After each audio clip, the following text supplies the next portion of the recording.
네, 오늘은 느헤미야 6장 1절에서 14절까지 함께 보겠습니다.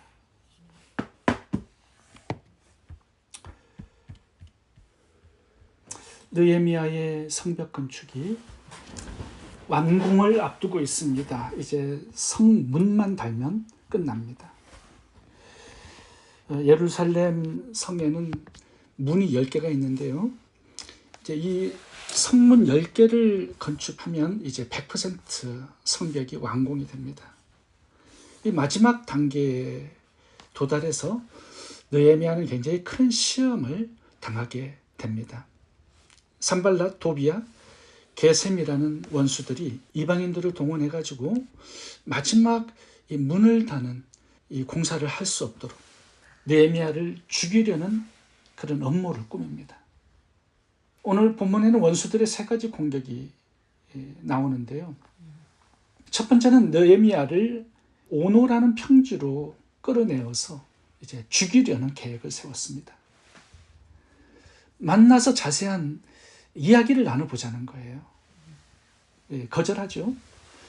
나는 지금 이 성벽 공사가 너무 바빠서 너희들을 만날 수 없다. 이렇게 거절합니다. 5차례나 끈질기게 편지를 띄워서 만남을 요청하죠. 5번 다 거절합니다.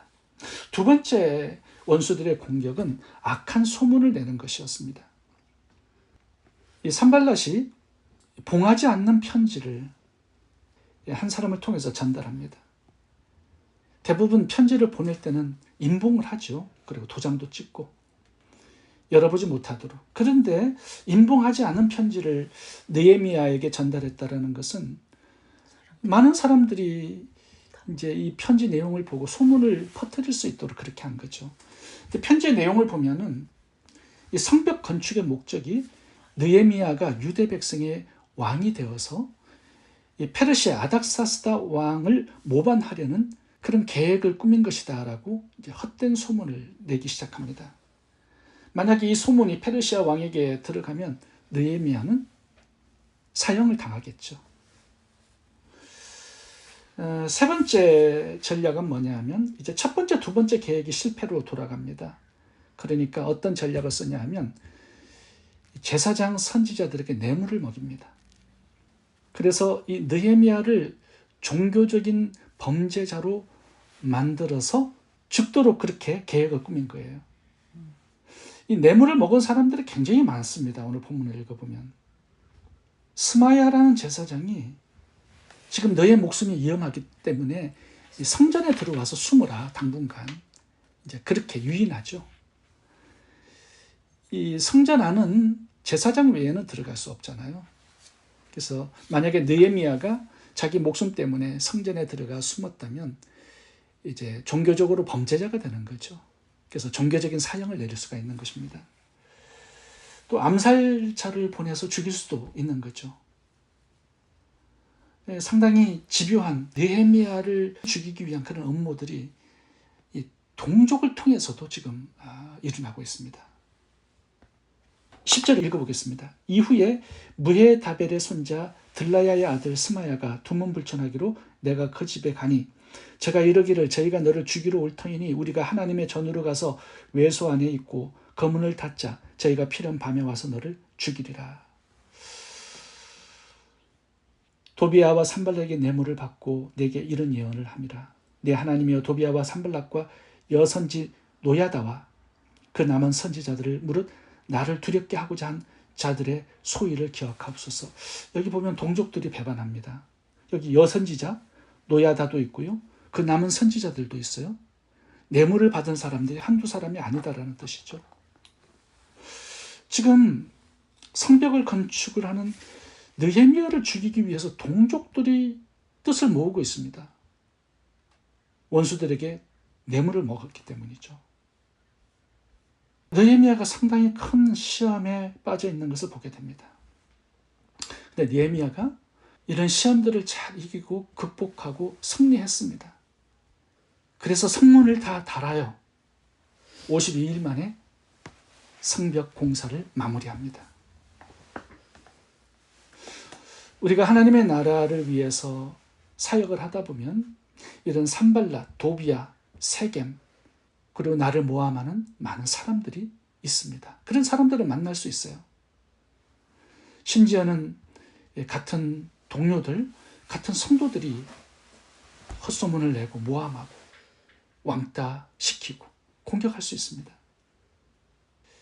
이 사역을 방해하는 원수들이 내 배우자가 될 수 있고요. 교회 안에 성도가 될 수 있고, 또한 내 마음 안에 상처와 분노, 미움과 두려움, 염려와 근심, 원통함 같은 이 마음에 오랫동안 뿌리를 내린 그런 쓴뿌리와 마음의 엉어리들이 나의 사역을 방해하는 원수들이 될 수가 있습니다. 근데 중요한 것은요, 이런 장애들을 다 이기고 극복하고 승리해야 하나님 맡기신 사명을 감당할 수 있다는 사실입니다. 오늘 본문에서 우리들의 사역을 가로막는 그런 방해물, 장애물, 원수들이 무엇인지 두 가지로 살펴보도록 하겠습니다. 첫 번째 장애물은 내면의 두려움입니다. 오늘 본문에 보면 두려움이라는 단어가 3번 나와요. 9절, 이는 그들이 다 우리를 두렵게 하고자 하여. 10절 보면 필연 밤에 와서 너를 죽이리라. 두려움을 주는 거죠. 소문을 왜 냅니까? 느헤미야를 두렵게 하게 만들기 위해서 그런 거죠. 느헤미야는 두려웠을 겁니다. 이 헛소문이 자기를 사랑하는 아닥사스다 왕에게까지 전달이 되면 오해를 받게 되고 사형을 당할 수도 있죠. 동족들도 봐보세요. 뜻을 같이 해요. 뇌물을 받고. 14절 보면 여선지 노다야와 그 남은 선지자들은 무릇 나를 두렵게 하고자 한 자들의 소유를 기억하옵소서. 그러니까 동족들도 느헤미야를 두렵게 만들었습니다. 19절 봐보세요. 도비아가 항상 내게 편지하여 나를 두렵게 하고자 하였느니라. 엄청난 두려움이 느헤미야를 둘러싸고 있습니다. 이렇게 두려움을 주는 이유가 뭐예요? 성벽 공사를 할 수 없도록 스스로 무너지게 만드는 거죠. 두려움에 빠지면 일하지 못합니다. 하나님 사명 감당하기 어렵습니다. 스스로 무너져 있는데 뭘 할 수 있겠습니까? 마귀의 전략은 그거예요. 마귀가 우리와 싸우는 게 아니라 내가 두려움과 싸워서 패배하고 내 감정이 무너지게 만드는 거죠. 그게 자멸한다 이렇게 표현할 수 있습니다. 그러니까 스스로 무너지게 만드는 거예요. 뭐 누가 싸워서 무너지게 하는 게 아니라 자멸하는 거죠. 내 생각, 내 감정, 또 미움, 원통함, 분노, 이런 감정의 노예가 되어서 내가 내 스스로를 죽이는 거예요. 그게 가장 무서운 전쟁입니다. 영적 전쟁이 마귀와의 싸움이 아니고 또 원수들과의 싸움도 아니에요. 내 자신, 내면의 싸움이죠. 사울 왕을 봐보세요.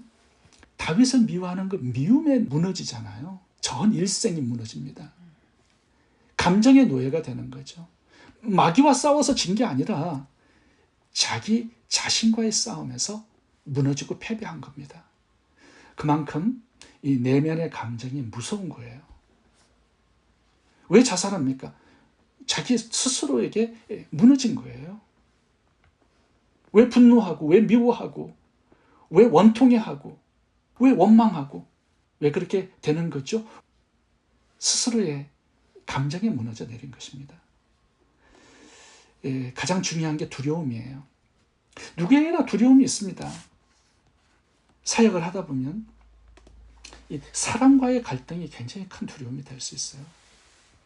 또 재정의 문제도 두려움이 될 수 있고요. 또 불확실한 미래, 이게 전부 다 두려움이에요.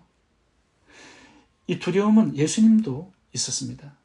십자가를 지시기 전날 밤 사명을 완수해야 되는데 죽음에 대한 두려움이 있었어요. 인류의 죄를 다 덮으시고 죄인이 되면 삼위일체가 분리되잖아요. 거기에 대한 두려움이 극도로 심하셨습니다. 그래서 제자들에게 내가 죽게 되었다. 나를 위해서 중보기도 해달라. 이렇게 부탁을 합니다. 사명을 감당함에 이 두려움은 누구에게나 다 있습니다. 근데 이 두려움에 휩싸이게 되면 사명을 감당하기 어려워요. 베드로가 왜 예수님을 3번 부인하고 저주했을까요? 예수님의 제자라는 사실이 드러나자 죽음의 두려움을 느낀 것입니다. 가룟 유다가 왜 예수님을 팔아 먹었을까요? 왜 예수님을 배신했을까요? 미래에 대한 두려움이 있었습니다. 자신의 힘으로 돈을 모으고 자신의 능력으로 미래를 준비하려고 하다 보니까 불의한 방법을 사용한 거죠. 마귀의 지배를 받게 된 것이죠. 라오디게아 교회도 봐보세요. 돈이 많다고 자랑하면서 복음의 사명은 감당하지 않아요. 왜냐하면 재정에 대한 두려움이 있었기 때문이죠. 내가 이 재정을 가지고 복음의 사명을 감당하면서 헌신하고 희생하다 보면 가난해지고 미래에 대한 두려움이 생기는 것입니다. 하나님의 사명을 감당하는데 가장 큰 문제는요, 내면의 두려움입니다. 근심과 걱정, 부정적인 감정, 이런 부분들이 하나님께서 맡기는 사명을 감당할 수 없도록 만드는 장애물이 되는 것이죠. 제가 청년 시절에 재정적으로 어려운 시간들이 있었습니다. 제가 어릴 때부터 11조 생활을 했는데요. 재정이 딱 어렵게 되니까 11조 내는 게 되게 두려워요. 왜? 더 부족해지니까, 가난함 속에서. 아파트 렌트비도 내야 되고, 자동차 페이먼트도 해야 되고, 학비도 내야 되고, 음식도 사야 되고, 재정이 없어요. 그러니까 11조 하고, 구제헌금, 선교헌금 하는 거, 이게 두려움이 되더라고요. 저희 교회가 매년마다 연말에 3,000불만 남기고 모든 재정을 다 집행합니다. 은행에 미니멈 밸런스만 남겨놓고 선교비로 다 드려요. 재정이 바닥이니까 당연히 내년에는 재정이 좀 더 많이 들어올 수 있을까? 두려움이 생깁니다.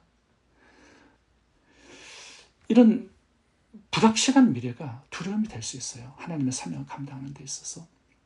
제가 목사님들 만나보면 은퇴를 앞두고 있는 분들이 꽤 많습니다. 근데 그분들에게 두려움이 있어요. 67세 이전에 은퇴를 하게 되면 어떻게 살지?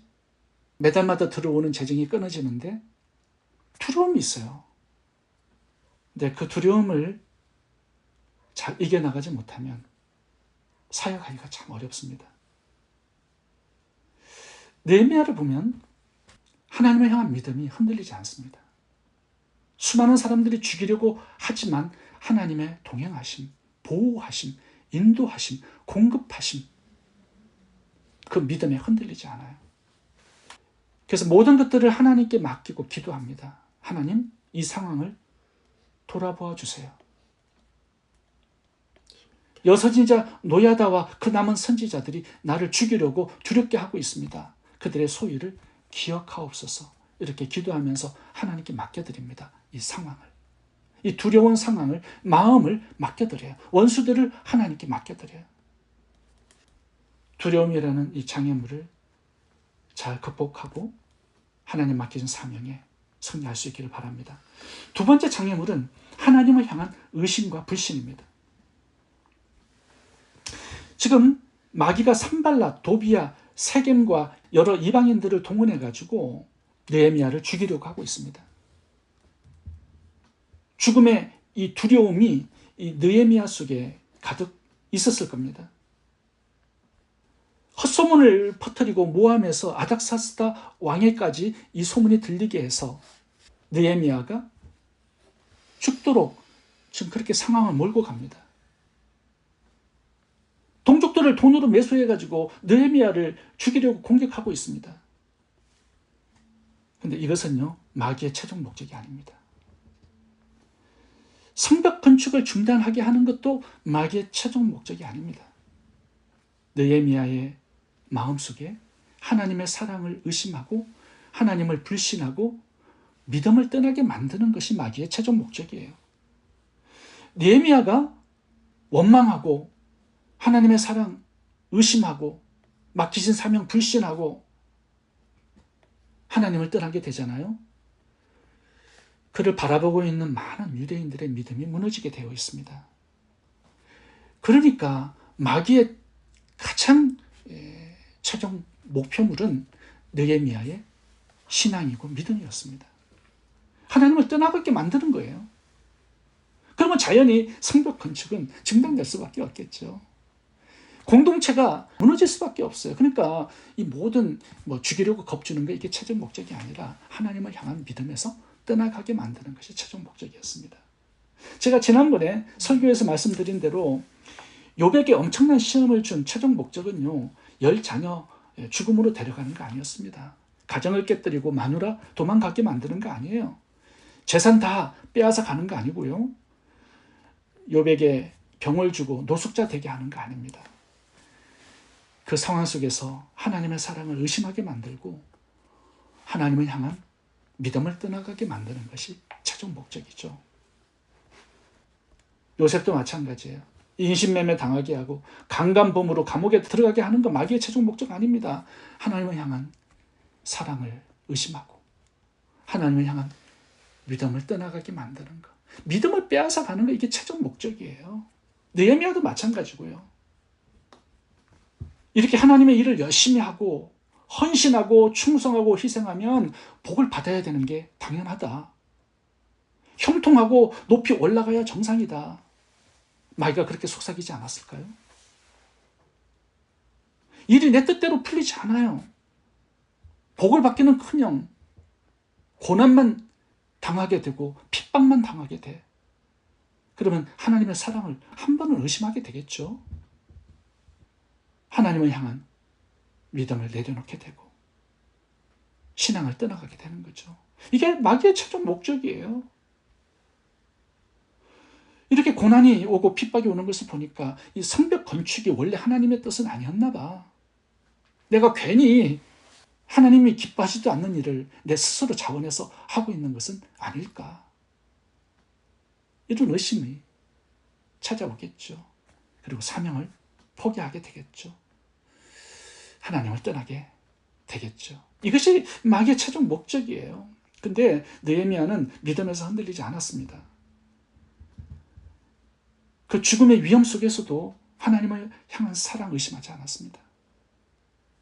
이 성벽 건축이 자기가 스스로 자원해가지고 하는 것이 아니라 하나님의 뜻임을 굳게 믿었습니다. 그리고 성벽 건축을 지속한 거죠. 그래서 52일 만에 성벽 건축을 완공할 수 있었다는 거죠. 히브리서 11장을 보면 예수님을 믿는 믿음 때문에 순교를 당하는 수많은 초대교회 성도들 이야기를 다루고 있습니다. 근데 놀라운 것은요, 그들의 믿음 하나가 승리의 비결이었다 이렇게 말씀하고 있어요. 하나님을 향한 그 믿음이 고난의 순간에서도 순교의 현장에서도 흔들리지 않았던 그것이 그들의 승리의 비결이었다 이렇게 믿음에 대한 이야기를 하고 있습니다. 사자법이 되어요. 화형을 당해요. 십자가에 달려요. 그래도 믿음이 흔들리지 않아요. 그래서 승리자가 되었다는 것입니다. 왜 그들이 하나님의 사랑을 의심하지 않고 믿음에서 흔들리지 않았을까요? 이 죽음의 상황에서도 사자법이 되고 십자가에 달리고 화형을 당하는 그 순간에서도 하나님이 나를 여전히 사랑하신다라는 거 의심하지 않고 믿었기 때문이죠.